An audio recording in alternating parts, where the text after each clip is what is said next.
So thank you all for joining us today. We are Paven C, specifically Tina Fireschutz and Christy Soper. We're very excited to be with you all, and we're very appreciative for the invitation from the North Carolina Museum of History. This is our illustrious team as we've been working on this initiative for a couple of years now. You see a variety of backgrounds representative from business to agency and creative, and actually Tina just published her first book a couple of months ago, so not to steal her thunder, she may circle back on that. And then Sayaka Matsuoka, who is a journalist and editor based out of Greensboro as well. And then Dave Soper, who handles all of our technology, and without him, we'd be pretty lost. We'd have lots to say, just no way to say it. So no one would see it. Right, exactly. So as many of you may be aware, May is the AAPI or Asian American Pacific Islander Heritage Month. And we always thought it was kind of interesting. Was it coincidental that it was May specifically, or was there a reason that this was established? And so after a little bit of research, we discovered that it was intentional. In the month of May, two key events happened, historically speaking. First, there was the immigration of the first Japanese to the U.S. on May 7th of 1843. And then, and some of you may have been aware of this if you're into railroads, the completion of the Transcontinental Railroad was completed on May 10th of 1869, and the majority of the workers who laid the tracks were actually Chinese immigrants. So a nice nod to them for a huge contribution to our transportation infrastructure. And then Tina and I are just going to talk about initially some facts. We felt like since we're talking about North Carolina, specifically as the scope for the Paven C initiative, we wanted to give you all some context as to, our why and what's happening around socioeconomic, educational, demographics of the Asian population. So just to kind of get you up to speed in case this isn't something you're necessarily seeing on an everyday basis, you might have noticed the population of Asians in the U.S. As well as in the Southeast and North Carolina is increasing. In fact, Asian Americans are the fastest growing racial or ethnic group in the Southeast and the U.S. So we put a slide here from the Pew Center where you can kind of get a sense of what this increase has looked like over time. And in fact, Asian Americans are projected to be the nation's largest immigrant group by the middle of the century. So by 2060 specifically, we anticipate seeing about 46 million, if not higher, in the U.S. in terms of Asian population. And then also we thought important in the Southeast between 2010 to 2020, so just in that 10-year decade time frame, the rate of Asian population grew at a 46% rate. So while nationally it grew by 35, but in North Carolina, which is what really surprised us, was that we've been growing at an even higher rate versus the national and the regional at 64%. So it is a testament to what you may have been observing, especially within the state. Tina, anything you wanted to add about that? Yeah, so I was just going to add that the largest populations of Asian communities in the state are the Raleigh-Durham Chapel Hill area, which might not come as that big of a surprise to most of us, followed by Charlotte. And, PAVE is based in Greensboro. And so Greensboro specifically, we have a very large Vietnamese population, and that's because a large number of Vietnamese refugees were resettled in Greensboro after the Vietnam War.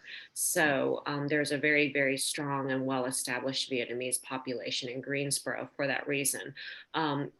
Also, because of that, because the infrastructure, the refugee resettlement infrastructure was so good, here in Greensboro, we have kind of become a resettlement community for a lot of ethnic groups. You know, there are a lot of African refugees. There are a lot of, you know, European refugees, and you know, going back to Asians and AAPIs, we also have a significant community of Montagnard refugees, and of course, Montagnards, as you may know, are an indigenous, you know, tribe.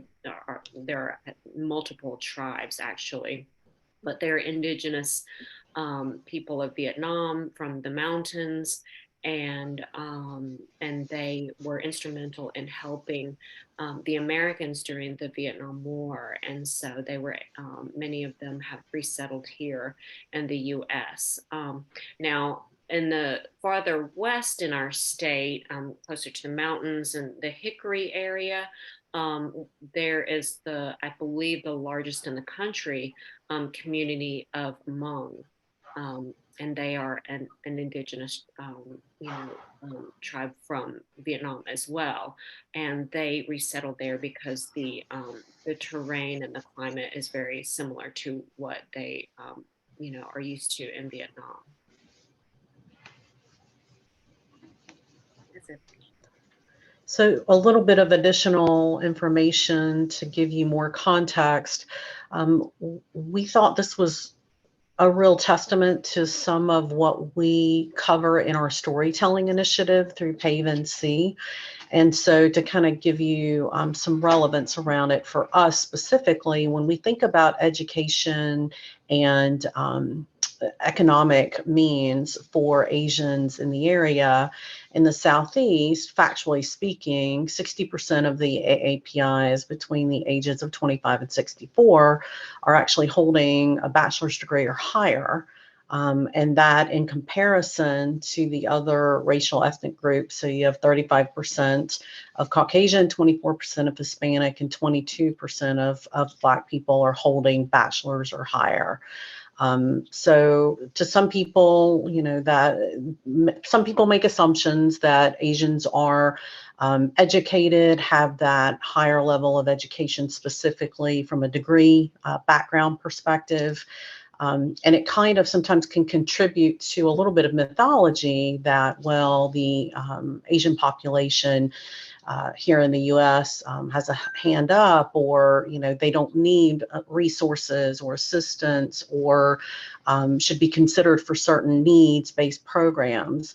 But the reality is that the entire Asian population, whether you're speaking about the continent or even represented here in the U.S., is not a monolith.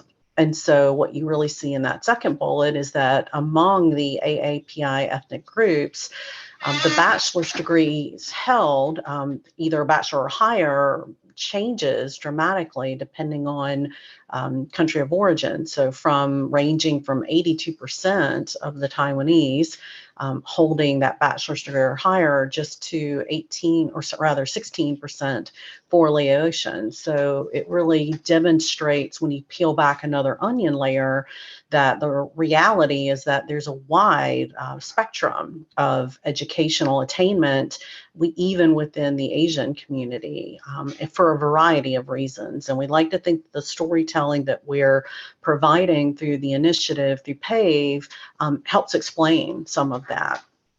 And then when you think about North Carolina specifically, the median income among the Asian Americans is varying pretty dramatically as well, from 115,000 annual income for Indians to 52,000 for Koreans.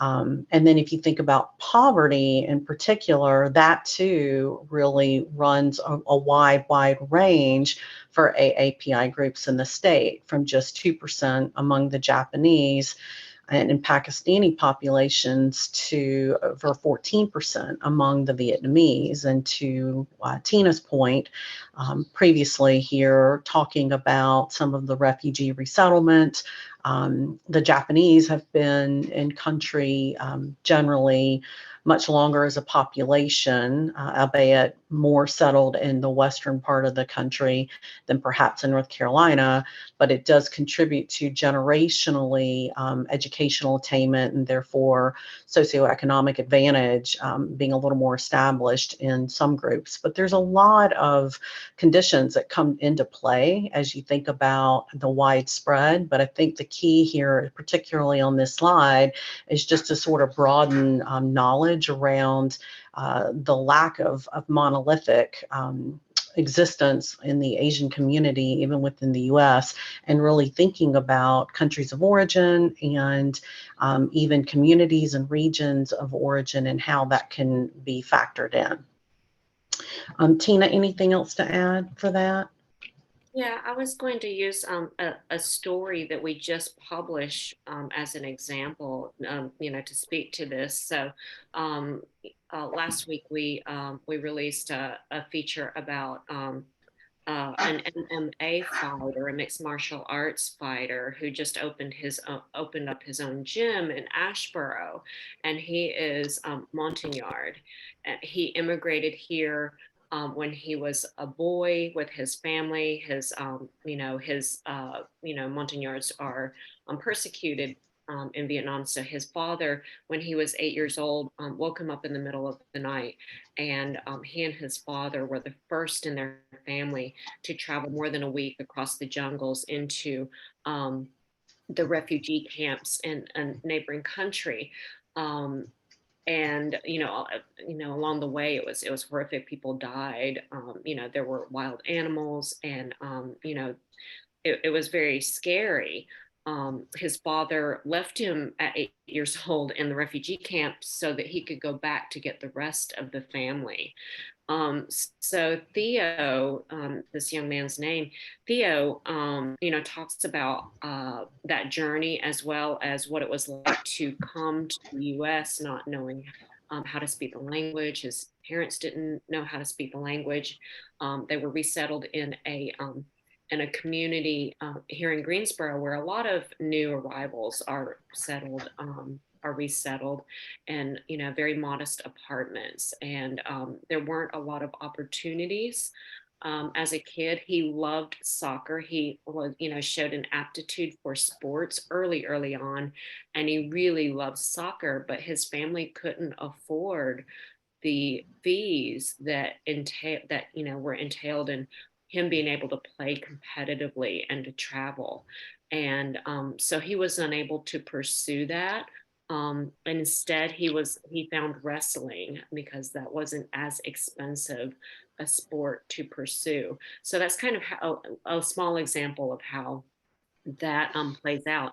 The Montagnard community here is very strong and very connected, and there's an organization, a nonprofit called the Montagnard American Organization, and the leadership, the executive director, whom we also featured uh, through PAVE last year, is really working hard to promote education and leadership among the youth. And we really love to highlight their work whenever possible. Thanks, Tina. So one of the questions that we get pretty frequently when we talk about PAVE, the initiative, it stands for Pan-Asian Voices and Experiences of North Carolina. And when we first started the initiative, we were trying to select the right terminology that would encapsulate as much diversity around the Asian community as possible. And so when you really think about the size of what we're talking about from a continent of representation here, it's all of the Asian continent plus the Pacific Islands. And so that's roughly a third of the world's land mass, and home to about 3/5 of the world's population, or roughly almost 5 billion people. So when we think about representation from all walks of these communities, many of those are represented here in the country, and increasingly within the Southeast and North Carolina. You may have friends and neighbors and coworkers that are from the two more populous countries, China and India, which count, if you think about those two countries alone, they account for nearly 2/5 of the entire population. And then you think about the different languages that are represented with that, not even considering all the proper dialects.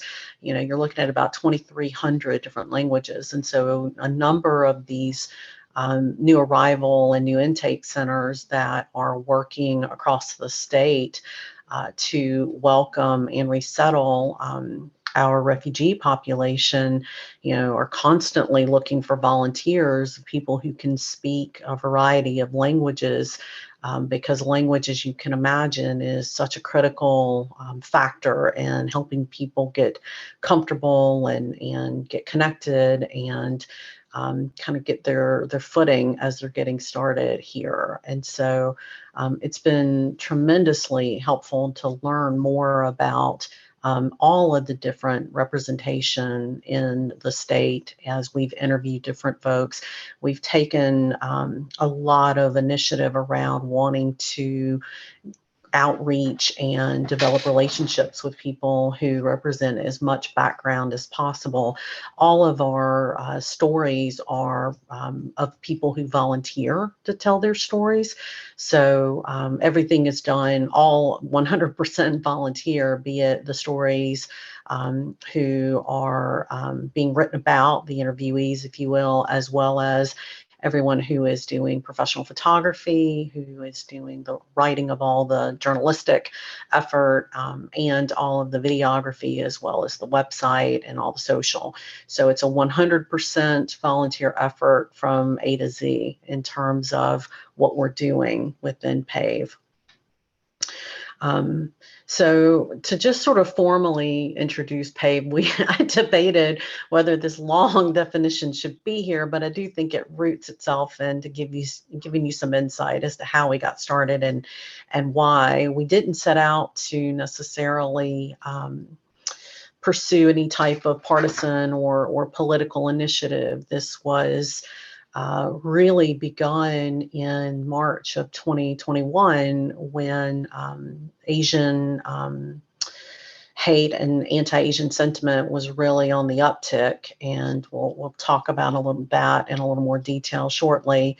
But for Tina and myself, experiencing that, observing what was happening within the Black community as well, it's just, it was a lot to process emotionally. And so what we felt like we could do was create a volunteer-led initiative to really promote awareness and educate and really try to connect neighbors with other neighbors of Asian descent. And so we wanted to create an opportunity as if you were sitting down for a cup of coffee with a neighbor and just hearing their story and learning more about why they're here, how long they've been here, what their journey has looked like, what their cultural identity looked like, and how that story's evolved over time.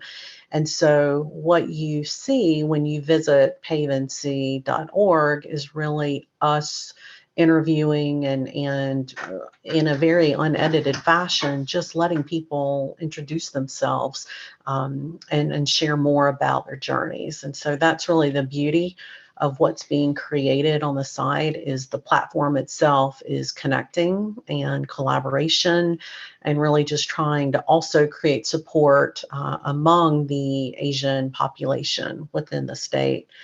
Tina, anything to add? Yeah, I think that connection with each other has been really um, an important piece of this as well, because you know, speaking for myself, I'm sometimes feel like I'm in a silo. There are maybe three other Asians in my company of 200, and about half of us are remote, you know.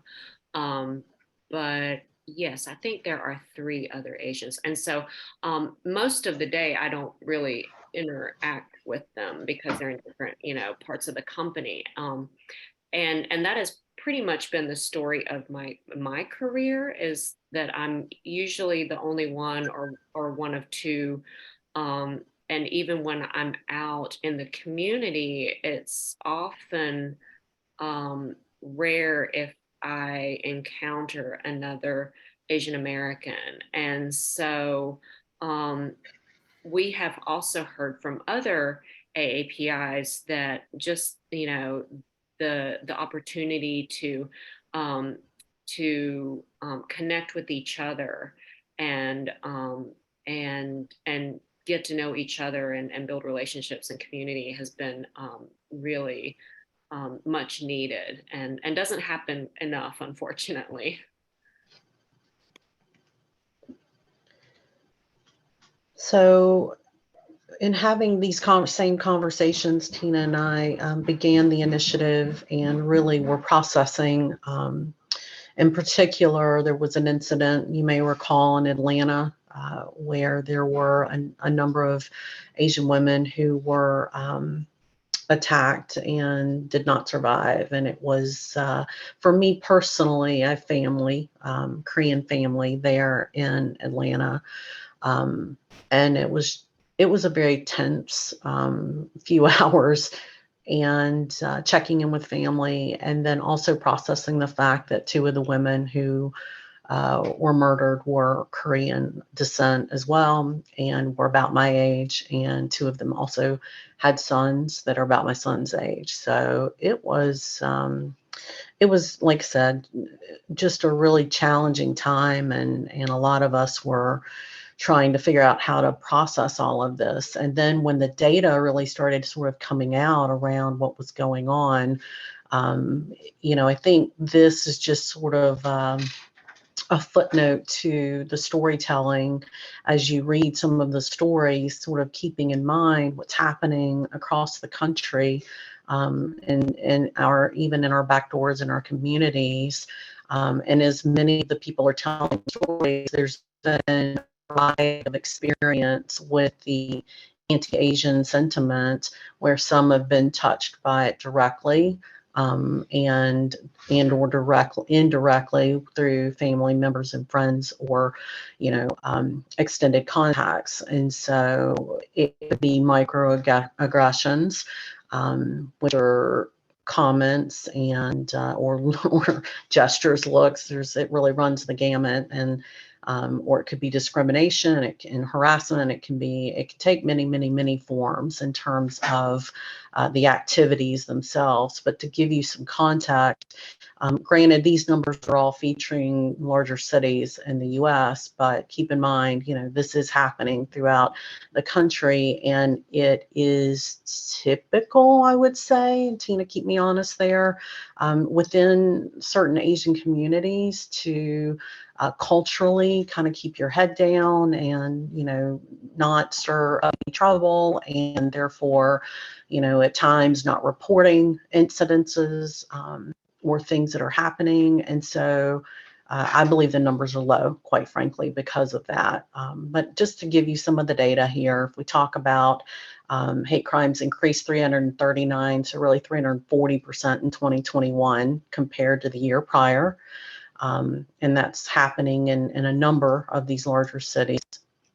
And then as of August 2021, more than 9,000, and I think that actually went up to 10,022, or over it, frankly, of anti-Asian incidences being reported. And then there's quite a bit more data that AAPI hatecrimes.org has actually been tracking. If you want to read the reports or actually dig into um, some of the incidences and sort of what that's looked like and how it's shaped up across the country.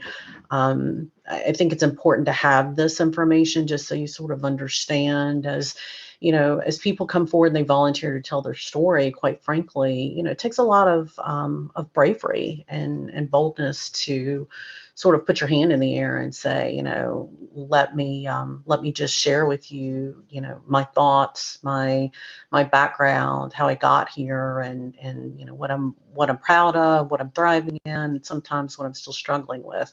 And those are the themes that you'll see in each of the stories. Tina, any additional thoughts here? Yeah, no, I mean, yeah, I think, Christy, you're right. And then, those common themes of, feeling othered. Many of us have grown up in smaller communities that were predominantly white. Feeling so, a lot of shared feelings of feeling othered, feeling different, like you stand out, feeling ashamed, even. Um, because when you're the only one like you, especially when you're a young person, the last thing you want to do is stand out as being the only one. Feeling shame sometimes over the food that your mom packs for you for lunch, or so there's a lot of vulnerability also that comes from a lot of these stories. And it's really quite an honor and privilege, and um, you know, uh, a role that I don't take lightly at all. That folks are willing to share so much of themselves with us, so that we can share it with all of you.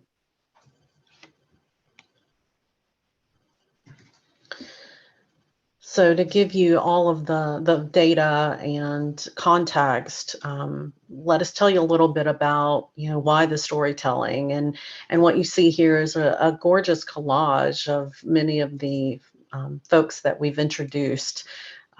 We have journalists, we have actually some royalty in Hawaii represented, and entrepreneurs and artists and videographers, dentists, and others in the medical field, and musicians and restaurateurs, and just runs the gamut here in terms of personality and heritage, and all the things. And it's been a really, as Tina said, a real honor to be able to introduce the world to all these beautiful people and their stories. And so we encourage you to check out the website as you have some time to peruse. And one of the things that we've done is to make sure that all of the content that the volunteers have created it's posted on the website, and it's available for free download, so for free use, which means every person that you saw on the prior screen here that was interviewed. We've done professional photography, frequently videography, and written an article about. And so you'll see on the website where you can actually play the video to hear the interview. You can peruse the photo album. You can listen to the interview as a podcast.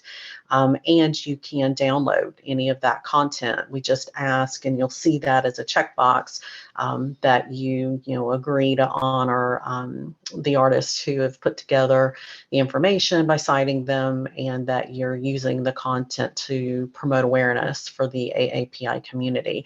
And that entitles you to access all of the content that we're maintaining. And we encourage schools, institutions, corporations, nonprofits, any entity or any individual to take the content and make positive use of that. Tina, do you want to talk a little bit about the Asian representation?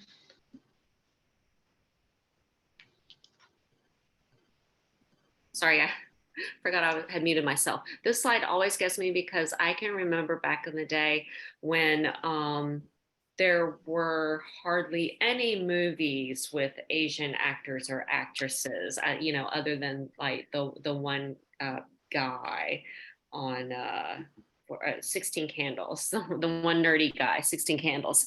And if I wanted to see a movie with Asian people in it, often it was a foreign film, and often I had to come over to Chapel Hill or Durham to see it. And so, the popularity of Squid Game and Everything Everywhere All at Once and Turning Red is just Parasite is just something that I never dreamed as a kid that I would see.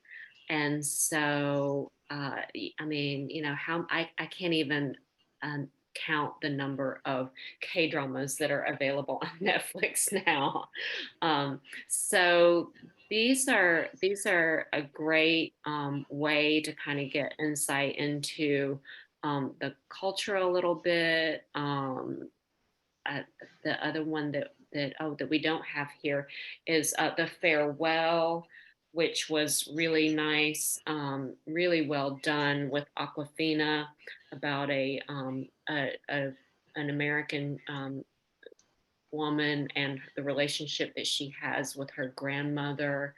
Um, so yeah, it's just there's just so much here now that makes me so happy. I feel represented. Agreed. I have really everything everywhere at all at once was just mind blowing to me. I'm a big movie fan, and so just seeing that it was, and what was beautiful about it is, yes, okay, there are elements of sci-fi which I know not everybody appreciates necessarily, but there are such important and relatable themes around the mother-daughter relationship and family and what's happening intergenerationally and ties into the LGBTQ community. And, there's just, and marriage, and there's so much there. There's literally something for everyone. And it's not about necessarily about being Asian. It's just about this experience, taken up a notch, I guess I would say it that way. And so, a lot of this material I think is worthy and is important, and happy thrilled to see it getting some of the accolades, as it has, just like Parasite did the year before. Yeah, agree. And I love Michelle Yeoh's and her acceptance is, to women, never let anyone tell you you're past your prime. I love that. Particularly important these days for me. And then, of course, learning more, we just wanted to share some resources if you're interested in uh, pursuing a little more information or history around the Asian American experience. Feel free to check out any of these materials. And we have more that we can recommend. If you want to reach out to us, feel free to grab a picture of that if that's helpful.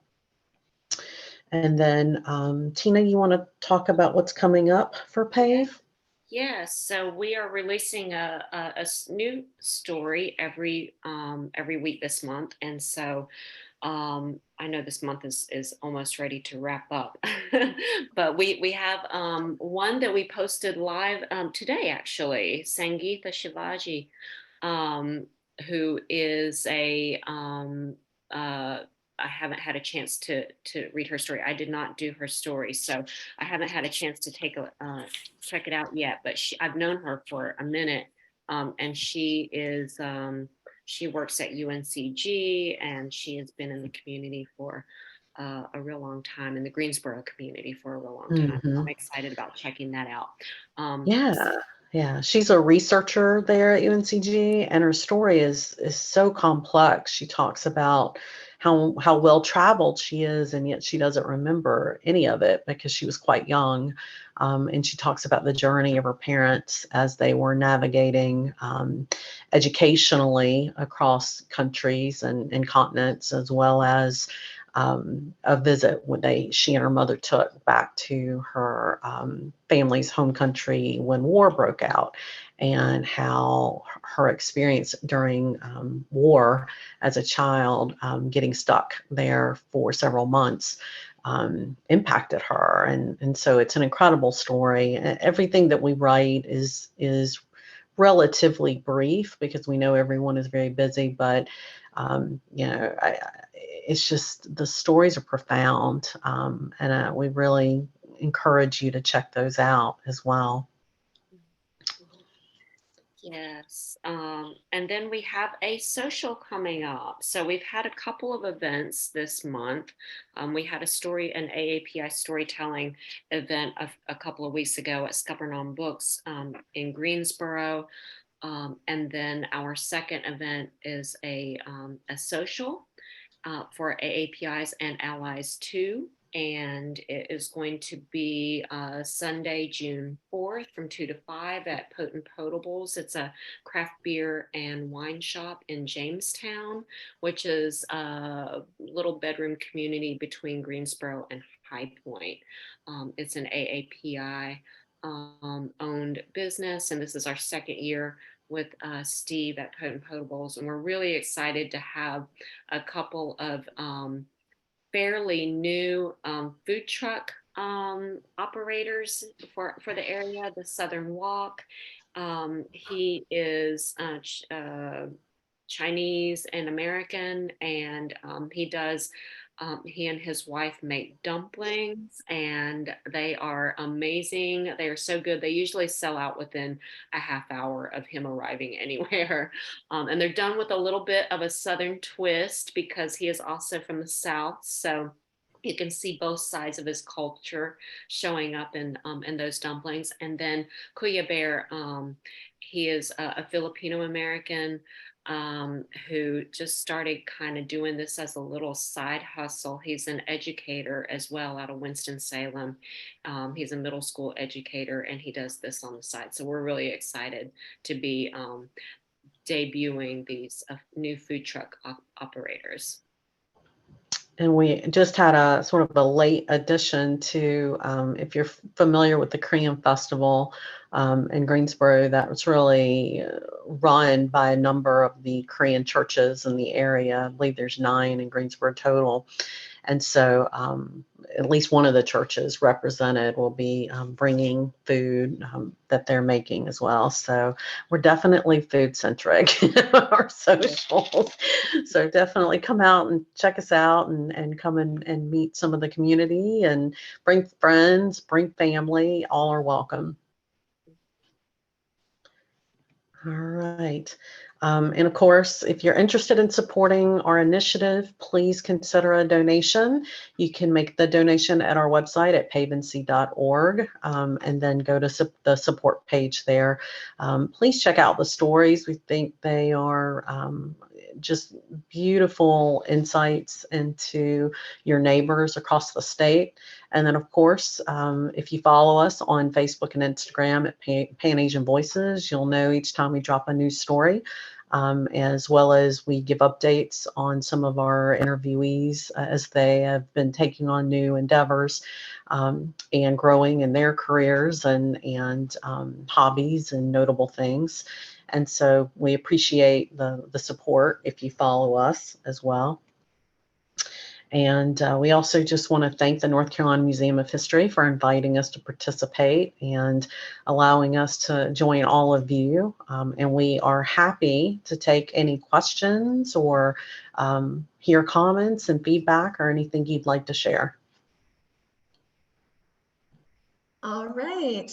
That was awesome. That sounds like such a cool program. I was literally already texting one of my friends from school who I know would be super interested in this. I was like, you have to check out this website. You're going to love this.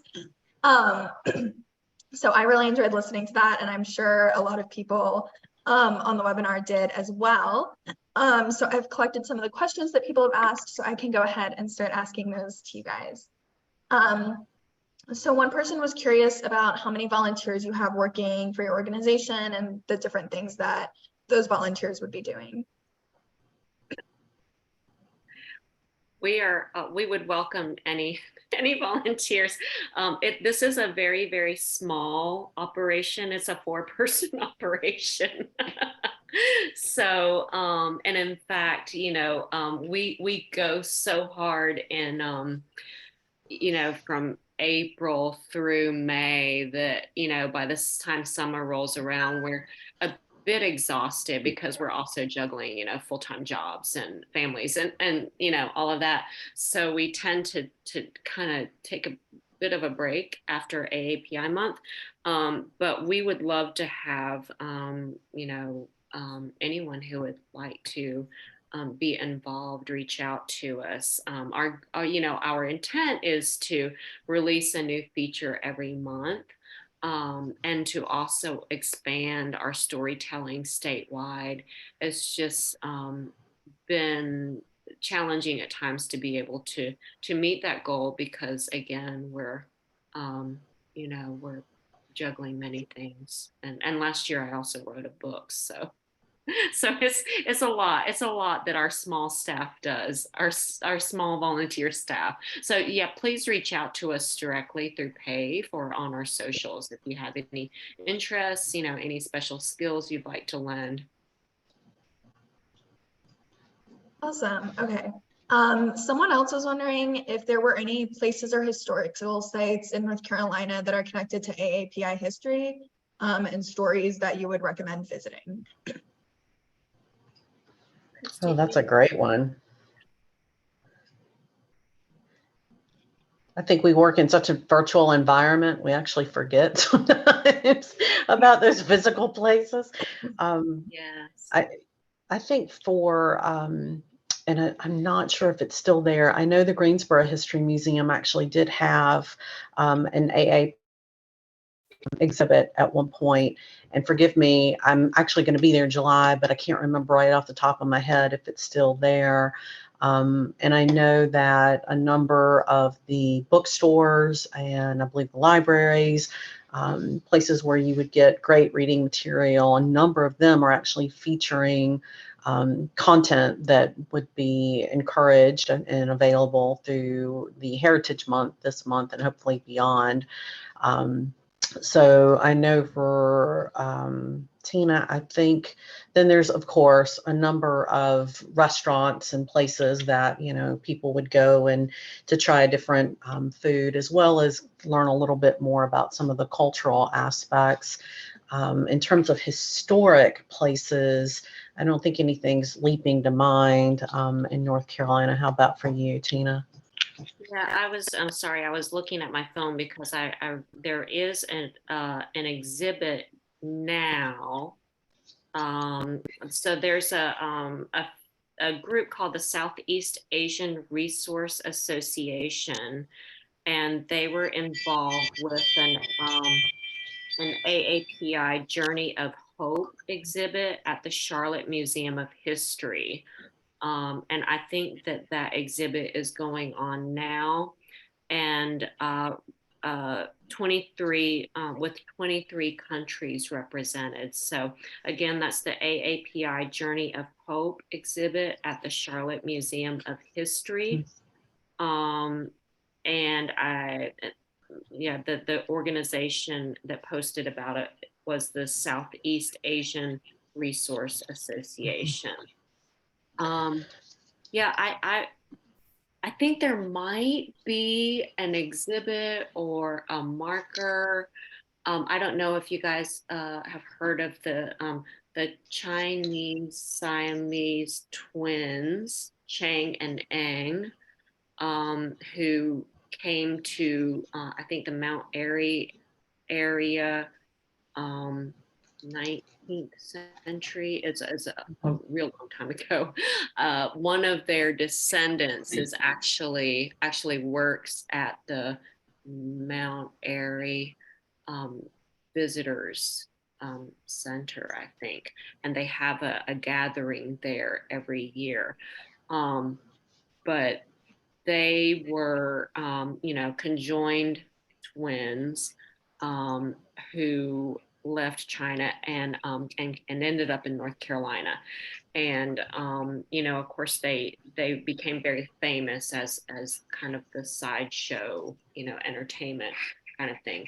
But they married and had children, and their descendants, I think, actually gather annually. Additionally, like Christy says, there are restaurants that you can support. There are organizations that, like the Montagnard American organization. They are always, um, you know, uh, hosting cultural classes and cultural events. You can follow them on Facebook and Instagram. The New Arrivals Institute in Greensboro resettles refugees and has a lot of programming and opportunities to volunteer. And I'm sure that the Raleigh Durham area probably has as well a similar organization. World Refugee Day is coming up in June. I forget the date, but I know in Greensboro there is going to be a celebration. Again, I'm sure that there's going to be one in Raleigh as well.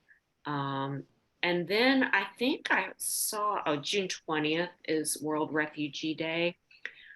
And I believe there is soon going to be an international food festival in Raleigh. I think this month. Does that sound familiar to anyone? I think I saw that come across as one of my events.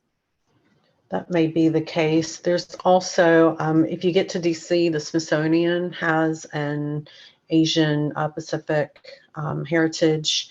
I don't know if it's officially a museum like a physical space, but I know they do exhibits. It's sort of a mobile effort. And so I know frequently they will have exhibits and things, art, etc., that's relevant. And in Raleigh, actually, I just met someone last month, with the Kieran nonprofit organization in Raleigh. Someone in the chat asked about mental health in the Asian community, and they specifically focus on mental health and helping, I think, victims of domestic violence. So that's Kieran, Kiran, and they're based in Raleigh. If you, as a nonprofit, if you're interested in reaching out to them as well.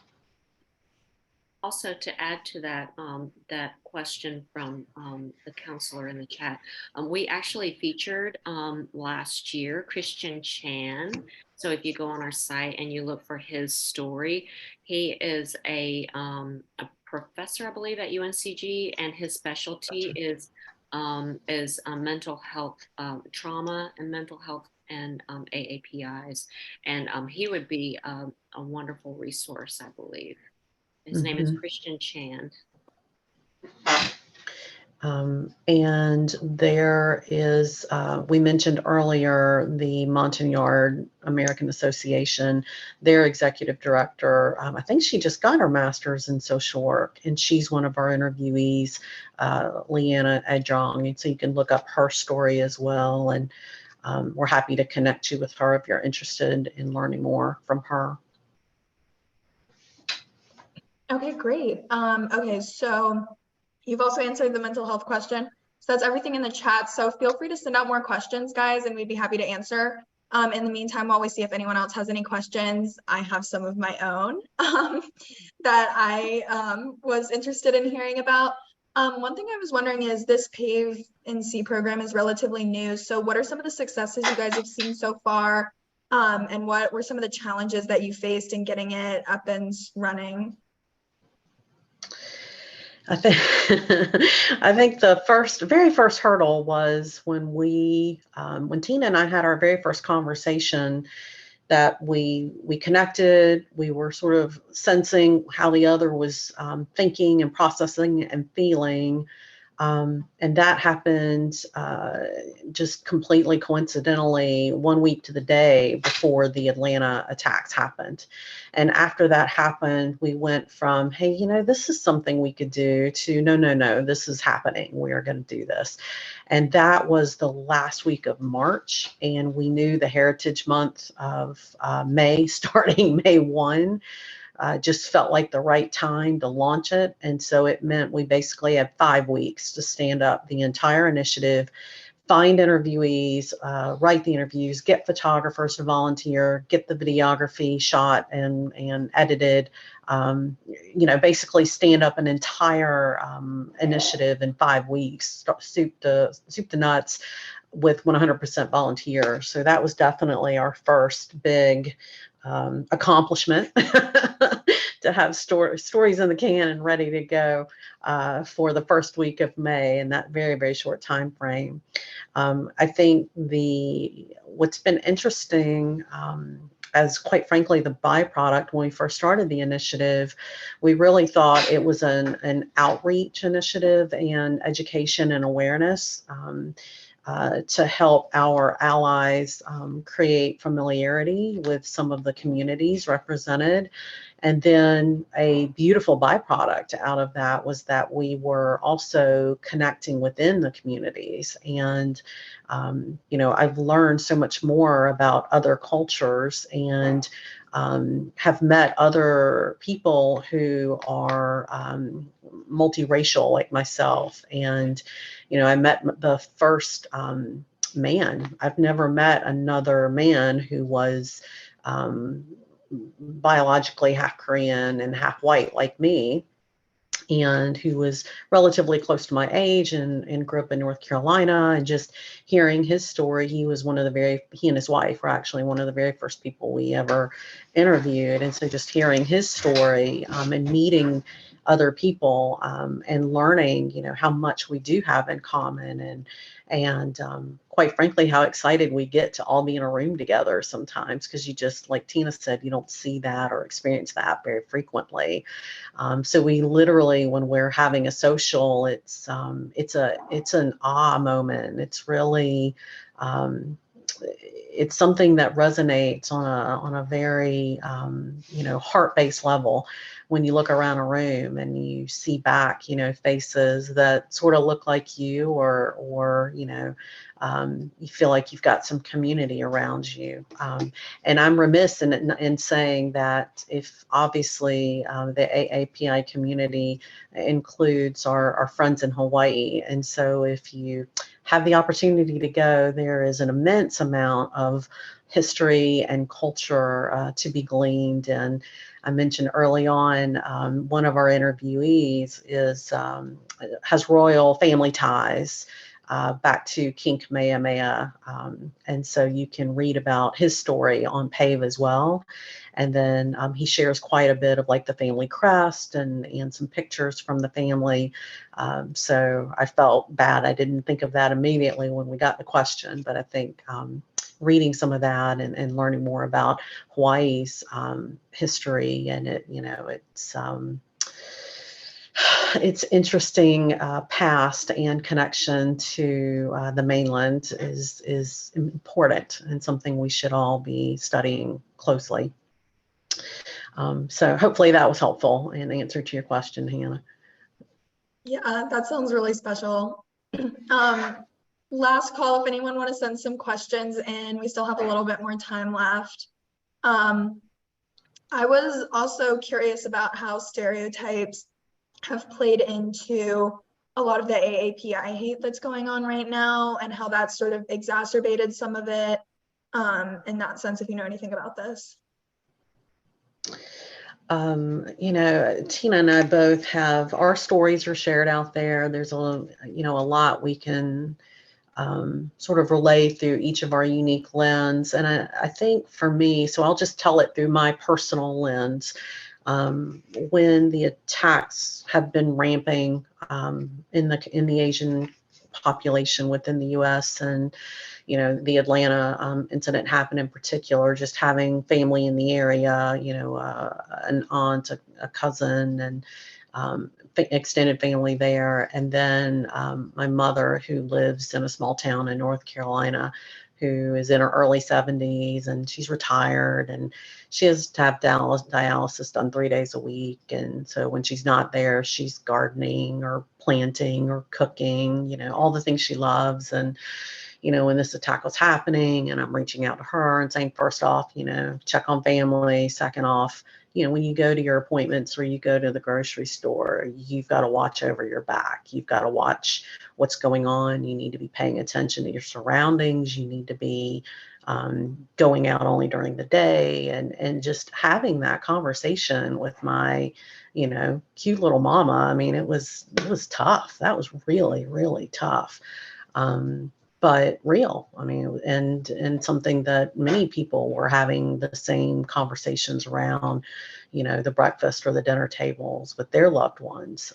And so it was very real, and it still is. And I know everyone who has been through something like that, either personally been touched by it or knows people who are still processing a lot of that, and still um, sort of figuring out how it interweaves into their own identities and their behaviors and thoughts and actions or not. And so I think that's where, at least for me, I've been, and I'm still on that journey, and I think many people are. Tina, I know you have a great sort of philosophy and story on this. Do you want to share as well?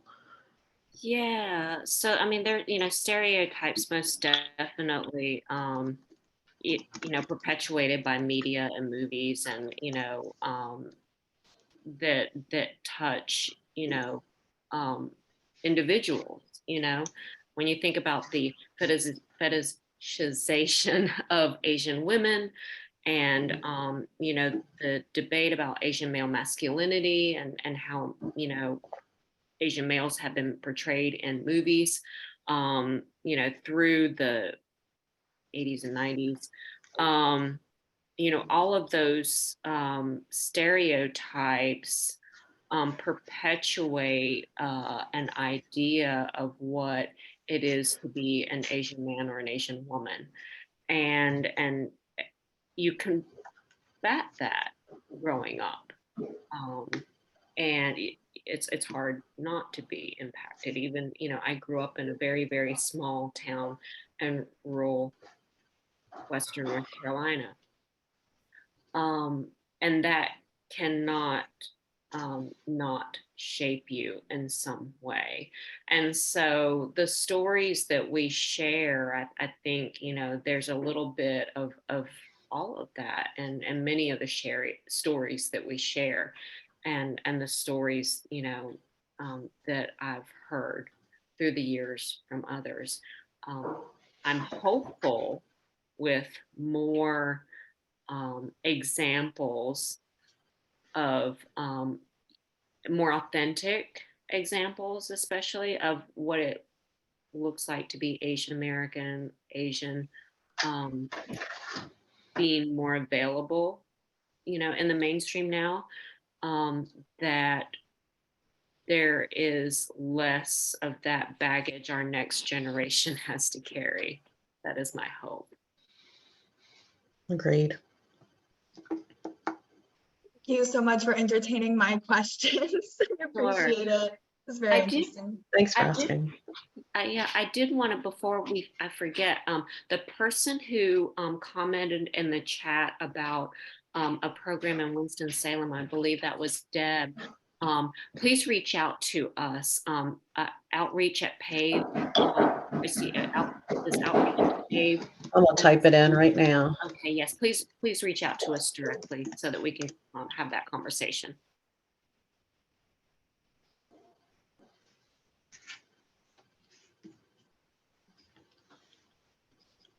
All right, well, I would just like to thank you both so much for sharing the profound work that you and the PAVE&C team are doing, for sharing that with us today. This has been a really incredible experience, and we're just very grateful to you both.